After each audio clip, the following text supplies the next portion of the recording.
Hello guys, good morning, welcome to my new mini blog. আজ সকালে ঘুম থেকে উঠে দেখি প্রচুর পরিমাণে হাওয়া দিচ্ছিল বাইরে। তো যাই হোক, এরপর আমি ব্রাশ করে এসে পড়েছিলাম আর এরপরে আমি খেয়ে নিয়েছিলাম ডিটক্স ওয়াটার।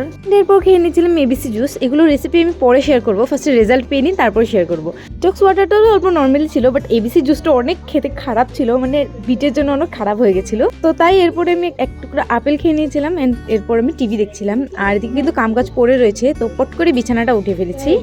তো এখন আমি খেয়ে নেবো রুটি। আর আমি অ্যাকচুয়ালি রুটি খুব কম খাই, মানে আমি এতটা ভালোবাসি না, বাট আজকে সকালে বানানো হয়েছে রুটি, তো সেটাই খেয়ে নিয়েছিলাম। এরপর মা বলেছিল চাউল ভেজানোর জন্য, মানে চাউল গুঁড়া করবে, সেগুলো কাম কমপ্লিট করে এরপর আমি এসে পড়েছিলাম স্কিন কেয়ার করতে। আজকে কিন্তু আমি অনেকদিন পর স্কিন কেয়ার করছি।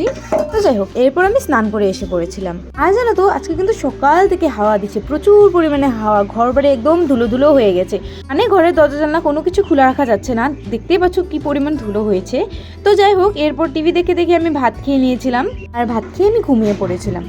থেকে ওঠে দেখি দিদি শ্যুট করবে, তো তার জন্য আমি ওকে সেটআপটা কমপ্লিট করে দিই। এরপর ওইখানে শ্যুট করছিল, তো ওইখানে শ্যুট করছিল আর আমি চলে গেছিলাম ম্যাগি বানাতে। অনেকদিন পর এভাবে ম্যাগি বানিয়ে আজকে খেয়েছি। তো যাই হোক, আজকের ভিডিওটা তাহলে এখানে এন্ড করি। দেখা হচ্ছে আবার একটি নতুন মিনি ব্লগে। তো আজকের জন্য টাটা।